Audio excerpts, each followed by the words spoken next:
Et ça, le Cambouya maladie est frappé presque le monde entier. Le Cambouya n'a c'est le Cambou, c'est le Kozoa via Bato. Non seulement dans le Congo démocratique, mais partout au monde. Le Cambouya n'a c'est le Cambouya Bangsimo Kilmobimba. Pe e Kamwisi, pe e Bangisi. Ya kumona kena mukolo moko na mboka moko batu bazokende 693 personnes bazali kokufa lobi pe à peu près 650 en un jour na mboka moko.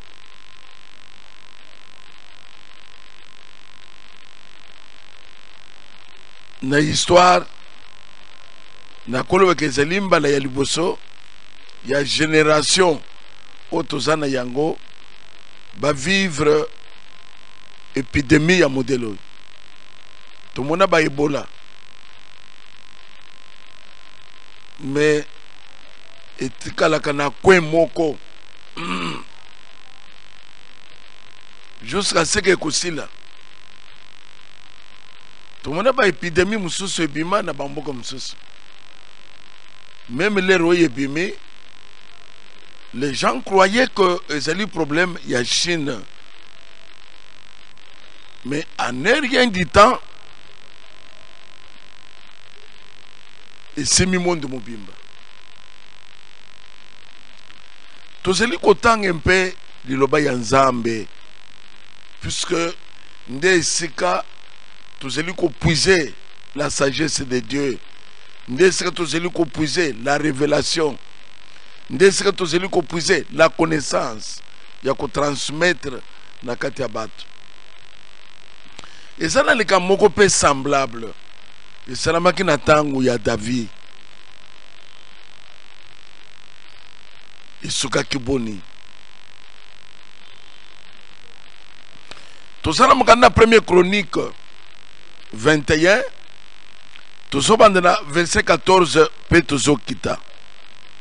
L'Éternel envoya la peste. L'Éternel envoya la peste en Israël. Et il tomba 70 000 hommes en Israël. 70 000 hommes en Israël. Dieu a envoyé un ange à Jérusalem pour la détruire. Et comme il la détruisait, l'Éternel regarda et se repentit de ses mal. Il lui dit à l'ange qui détruisait: assez, assez. Retire maintenant ta main. L'ange de l'Éternel se tenait près de l'air d'Ornan, l'Égyptien. David leva les yeux et vit l'ange de l'Éternel se tenant entre la terre et le ciel, ayant à la main son épée nue, tournée contre Jérusalem. Alors David et les anciens couverts de sacs tombèrent sur leur visage. Et David dit à Dieu: n'est-ce pas moi qui ai ordonné le dénombrement du peuple? C'est moi qui ai péché et qui ai fait le mal. Mais ces brebis qu'on a-t-elle fait? L'Éternel mon Dieu, que ta main soit donc sur moi et sur la maison de mon père, et qu'il ne fasse point une plaie parmi ton peuple.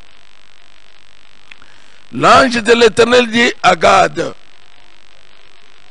de parler à David, afin qu'il monta pour élever un autel à l'Éternel dans l'air d'Ornan, l'Égyptien. David monta selon la parole que Gad avait prononcée au nom de l'Éternel. Ornan se retourna et vit l'ange et ses 4 fils se cachèrent avec lui. Ils foulèrent l'or du froment. Lorsque David arriva auprès d'Ornan, Ornan regarda et il aperçut David. Puis il sortit de l'air et se prosterna devant David, le visage contre terre. David dit à Ornan: cède-moi l'emplacement de l'air pour que je bâtisse un autel à l'Éternel. Cède-le-moi contre sa valeur en argent, afin que la plaie se retire de dessus les peuples. On a répondu à David, prends-le et que mon Seigneur le roi fasse ce qui lui semblera bon. Moi, je donne le bœuf pour l'holocauste, les chars pour le bois et le froment pour l'offrande. Je donne tout cela. Mais le roi David dit à Ornan, non, je vais l'acheter contre sa valeur en argent, car je ne présenterai pas à l'Éternel ce qui est à toi, et je n'offrirai point un holocauste qui ne me coûte rien. Et David donna à Ornan 600 cycles d'or pour l'emplacement. David bâtit là un autel à l'Éternel, et il offrit des holocaustes et des sacrifices d'action de grâce. Il invoqua l'Éternel, et l'Éternel lui répondit par le feu qui descendit du ciel sur l'autel de l'holocauste. Alors l'Éternel parlait à l'ange qui remit son épée dans les fourreaux. À cette époque-là, David, voyant que l'Éternel avait exaucé dans l'air d'Ornan les Jébusien, et y offrait des sacrifices. Mais le tabernacle de l'Éternel, construit par Moïse au désert, et l'autel de l'Holocauste était alors sur le haut lieu de Gabaon. Bien-aimés dans le Seigneur, totangi ba version biblique pour s'inspirer un peu na oito zali komona presque na mukili mobimba. Na tangu songolo bana Israël ba pasaki na moment très difficile. 70 000 hommes en Israël ba tombaki na fléau moko yaki. Bible zoloba que mwange ya mupanga zali ko circuler partout, bato bazali ko kufa lokola bantaba, bato bazali ko kufa lokola basoso. Likambo tozo vivre lelo ya bato ko kufa ebele na épidémie songolo na likambo songolo, et y a peine à la Bible où les gens tombaient chaque jour. Bien-aimés dans le Seigneur, les lots, tout ça devant les camo munduki et koki ko résoudre te. Baseli ya minduki, baseli ya babombe, basa incapable ya kusilisa sikoyo virus. Boko bete la ngoma sesi na kote nini po ete kufa elimwa. Na moment lokola oy, y'a que l'intervention du très haut. Na moment lokola oy, y'a que la main ya oya akela mukili po ya akele lola. Moment lokola oy, bien-aimé dans le Seigneur. Et ça moment mayele ya bato esilaka. Même ba chercheur bato yo basalaka même ba vaccin. Et seulement mikolo oyo même cimetière ango ezali monene ndenge nini na limité que ça na cimetière oyo kozala chaque jour à peu près 600 personnes 700 personnes cimetière wana etikala kaka vraiment etondité.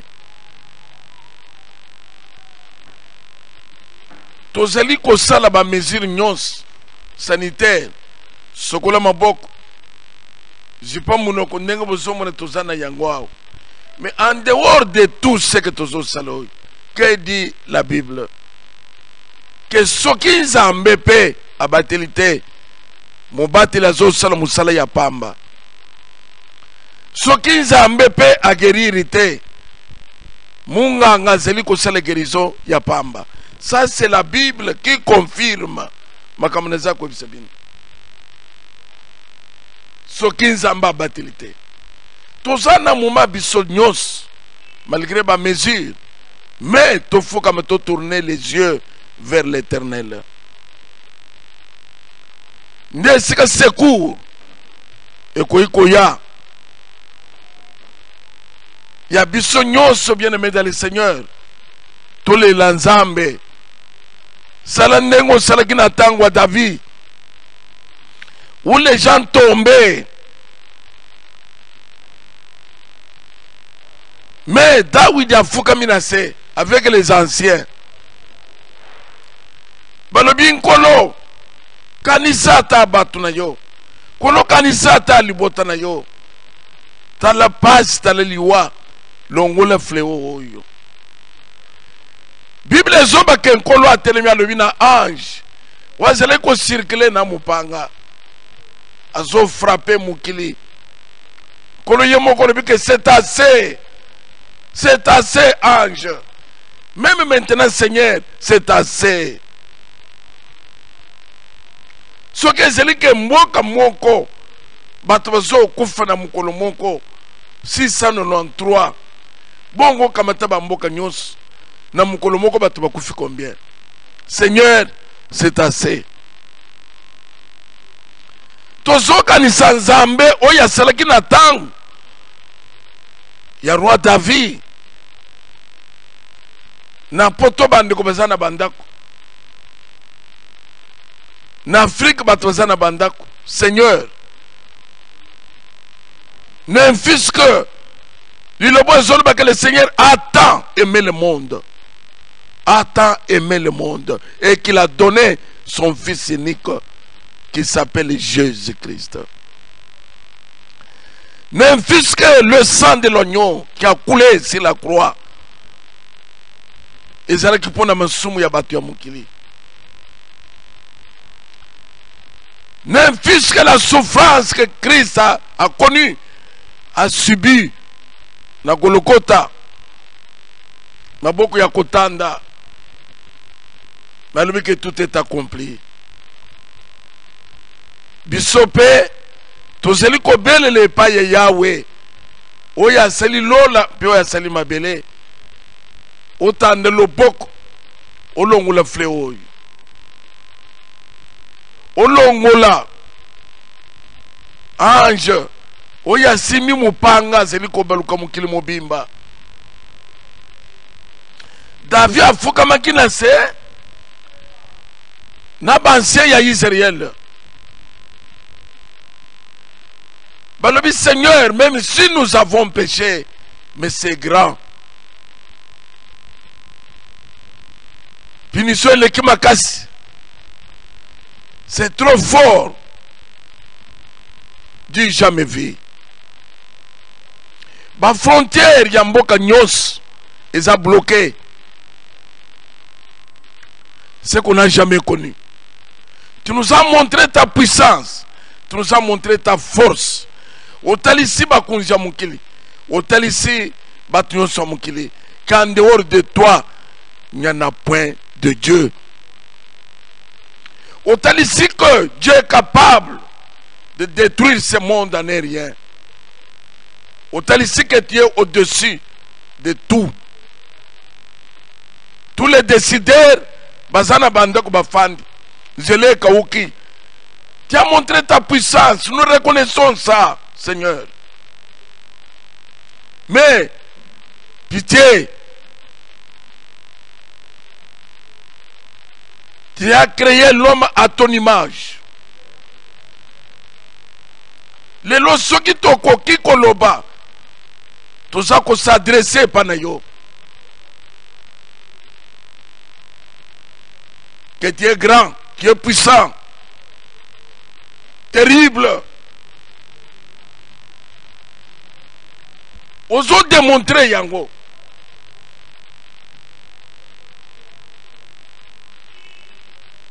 Bavion ezali immobilisé. ba magasin nyonso eza okangama. Qui est semblable à toi, Seigneur? Personne. Mais comme la Bible déclare que le Seigneur accompagne toujours les paroles de ses serviteurs, lokola David asalaki ndozomona biso pe tozosalelelo. États-Unis, Canada, France, Allemagne, Belgique, partout, Italie, le cas, Namboka nyonso Europe, y Amérique, Ougenitila, Amérique latine, Kokita en Afrique, Asie mobimba, Kolo, Tozaya Kofukama, tout ça pour reconnaître grandeur, force, puissance, Oyayo. Et malobo inde David memela kio. Ya koteli c'est que toza rien, Seigneur. Oko détruire bikela munayo jusqu'au quand, jusqu'où?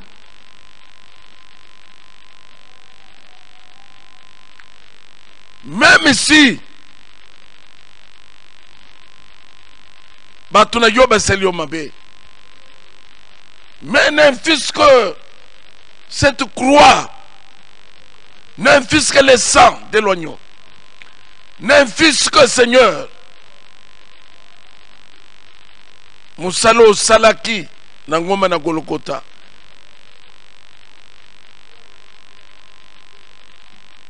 Yope lobalelo assez, assez, ange, telemisa loboko na yo. Puisque Nathan, il y a David, Mukandana Nzambe, ezali koloba polele. Dieu a envoyé un ange à Jérusalem pour la détruire. Mais comme il la détruisait, l'Éternel regarda et se repentit de ses malheurs. L'Éternel se repentit de ses malheurs. Nous ne prions pas seulement pour le Congo démocratique. Fléweza mondial. Tozo prier pour na ekela munyon sosali. Oyaza na sena mukiloy. Et sika makambo ezolekana. L'Éternel se repentit de ses malheurs. Et Bible ezeli ko enchaîner. Il dit à l'ange qui détruisait, assez, assez, retire maintenant ta main. Ange, retire ta main. Namboka nyonso, coronavirus ezali, retire ta main. Puisque la Bible est que qui dira qu'une chose arrive sans que le Seigneur l'ait ordonné. Nathan lokola oh, nous ne voyons pas Satan, nous ne voyons pas le diable. Le diable n'a pas le pouvoir. Il y a qu'à détruire. Batuna modèle oh, sin zamba pe sin zelete. Jamais. Bible enseigne biso yangote. Puisque même pour n'attaquer Job, diable a 5 là. Ce qui ont zambo pesa 15 là te.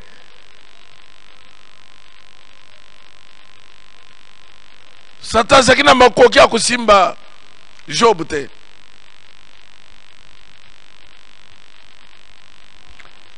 Tozo bele là. Lole yoka. Même Bange Bayoka. Et la Bible dit que c'est assez, assez, retire ta main. Yozambe oyebisaki ange, Nathan wan, retire ta main. Ce qui paie le lot, zambo intervenir c'est l'incatombe. Ce qui intervenir c'est la destruction. Oh Yahweh, Yahweh zamena Israël.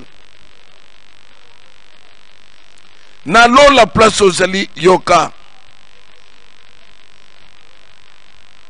Et Mukandana Nzambe zolo bako L'air David, à mon bongo, au yébisier que David, qu'un c'est l'autel de l'Éternel.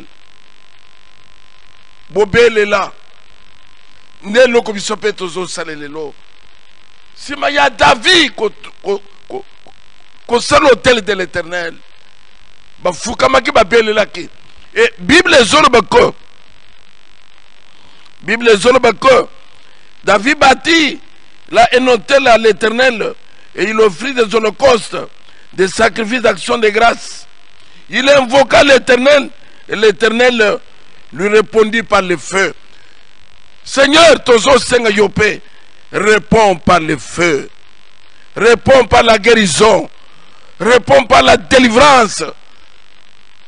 Bato bande ko bika na France, bato bande ko bika na Canada, bato bande ko bika na Italie, bato bande ko bika partout. Esikali kambwe bandaki kolo tandi loboko to kono beteke zana makasi na bango. Et Bible zoloba que l'Éternel parla à l'ange qui remit son épée dans le fourreau. Kolo lobele pe ange azongisa mupanga.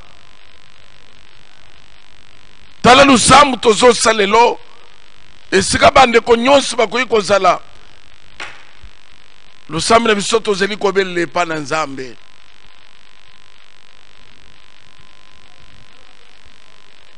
Ayoka mawa. Tozana bande, tozana baninga. Oba koza na moment oy bazo souffrir pour natina virus oy. Bisika bozali.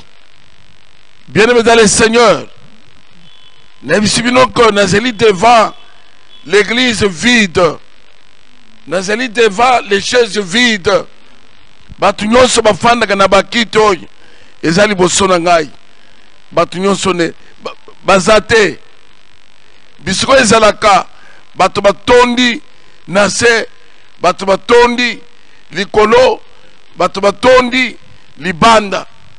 Lelo bato wana bazate baza wapi baza na bandako bazo banga ni bazo banga virus sikoy bino tout boza na bandako bozo position de prière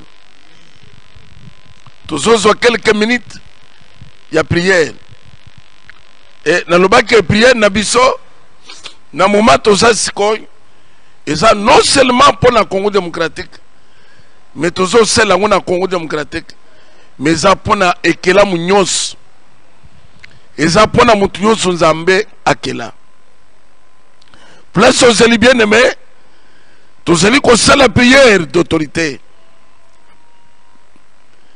il y a nguya oyezo pesa malade obokasi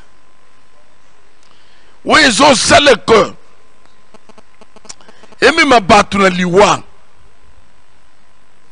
anja zongi saki mupango nguya wana pe ebebisama na kombo na Yesu tozo samela na kombo na Yesu kolo na biso kolo na kembisa buyenusi ya mulili bisika puissant oyo zo sale ko ekumba batu na liwa pebisi yango na kombo na Yesu Kristo quel que soit mboka quel que soit lié loboko na Yawe ezali mulai esimba na Espagne esimba na Gabon esimba na Brazzaville esimba na Angola esimba na Afrique du Sud esimba na Cameroun esimba partout moya nyonso tele musika na kombo na Yesu Kristo uyoye bebisama na kombo na Yesu Masihi bebisi mupepe nyonso ya epidemie oyo ebima mukili ezonga bisika na kombo na Yesu esela au nom de Jésus-Christ. Oh Seigneur na kombo na Yesu Kristo ebebisama anji ya kombo na Yesu uyoye bebisama pise azongisa loboko ye ozobebisa yango Nzambe tozolinga na Yesu Yesu esika mwana Yesu azana epebisama bisika nyonso yekozala mboka nyonso mupepo yekozala mwanja liwa kombo na Yesu adisupare elongwa oyo ezoboma bato nyonso tele kombo na Yesu nakombo na Yesu Kristo nakombo na Yesu munguna mupepo yebebisama ekweye na kombo na Yesu ezala stoppe ezala ono ekweye na kombo na Yesu nakombo na Yesu Zambe tande loboko nakombo na Yesu Kristo Zambe tande loboko na nguye kita nguya nguye kita nguye na yo Nzambe ekita intervenir Seigneur mon peuple ya epidemie pepe nyonso kombo na Yesu Kristo ya tene bisama esela au nom de Jésus disparaître na kombo batuma mona loboko na yo quel que soit le lieu et mon nguye na yo l'endroit que ya ensemble na kombo na loboko na kombo na Yesu Kristo nguya na kombo na Yesu Masihi puissance na yo Nzambe nguye na yo ekita neutraliser na kombo na Yesu na kombo na Yesu tozali kosambela esije na biso ya mibale esika nyonso moto akozala azali atteint na maladie oyo déjà ayamba guérison. Amen. ezala meme oyo azali au point de mourir nzambe azongise na bomoi. Hallelujah. Changement ekota na mboka nyonso. Amen. Guérison ekota elanda. Hallelujah. Loboko na Yawe eza mulayi. Nguye na guérison etambola mokili mobimba. Tozo sambela. Na kombo na Yesu Zambela biso. Tande loboko na yo. Ezala bao bazali wapi mokili mobimba. Na Canada partout. Muto ya kozala zwami. Esika maladi ko kozala. Na kombo na Yesu. Buya. Puissance ya guérison miracle. Et touche ye. Bayamba lobika. Tande loboko na bunzam. Bayamba lobika kita. Bisika changement monisama. Na mboka nyonso. Bisika tande loboko na nyonso ya muyini. Puissance ya guérison miracle. Toneutraliser yango. Leso loba yete. Topengani yango. Ikokende de ville en ville. Musika na kombo na Yesu. Kende na mboka nyonso. Ya bankolo na kem. Bisika bato bazana ba hôpitaux. Yaka Yesu Masiya. Bazana ba quarantaine. Loboko ya tande loboko Zambe. Vuya. Puissance ya guérison Osala ya minene. Bana na yo babika. Tande loboko bana yo bayamba lobiko. Sauve. Bayamba délivrance. Tena mama la don. Ezala memo ba oyo bazali. Tande loboko na yo. Bato ko espérer teke ba kobika babika. Province. Mboka nyonso. Buya. Tande loboko na puissance na yo simba mokolo miracle. Zambe na nous sommes biso ezali pona bamboka nyonso.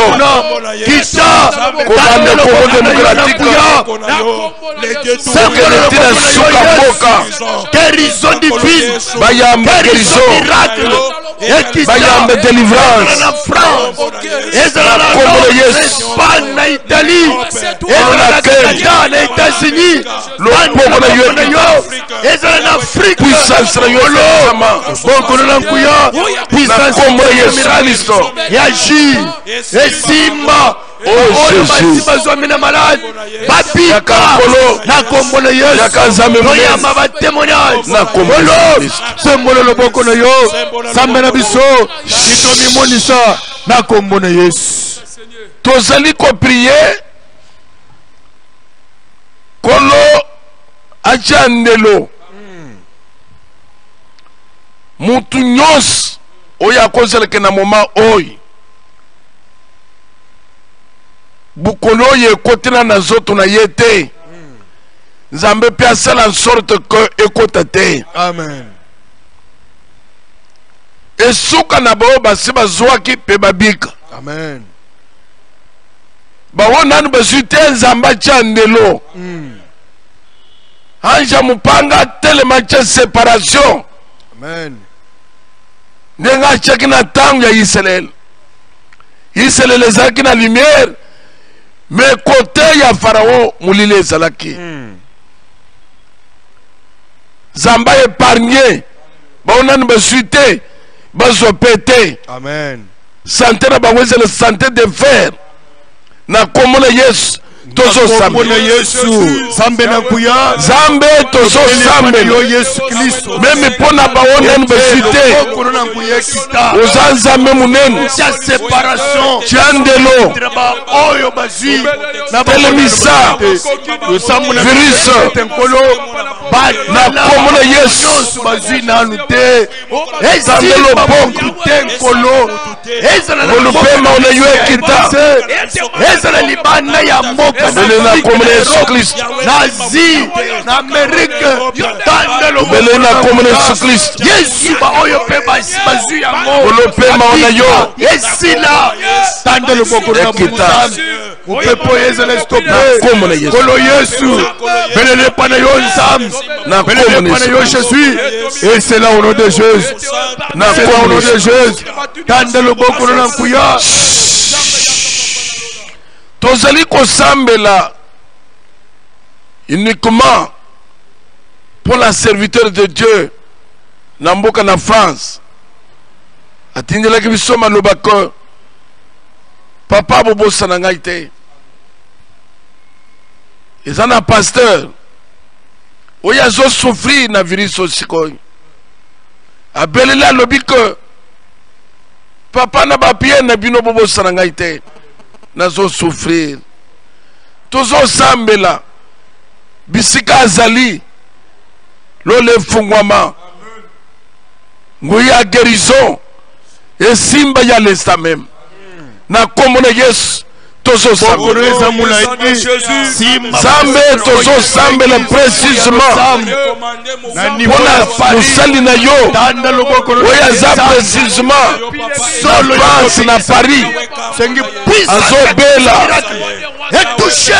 ayamba guérison ayamba guérison ayamba délivrance ayamba délivrance ayamba guérison olobeto pesi biso nguya ya koguérir na kombo na Yesu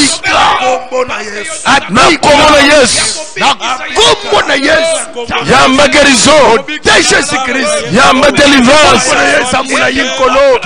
oh Jésus oh Jésus kanisa museli na yo kanisa nyonso oya kozala pe asala pona tena na yo Zambe kobosa na ye te meme esprit ya bawe ese yaki ezonga na kombo na Yesu.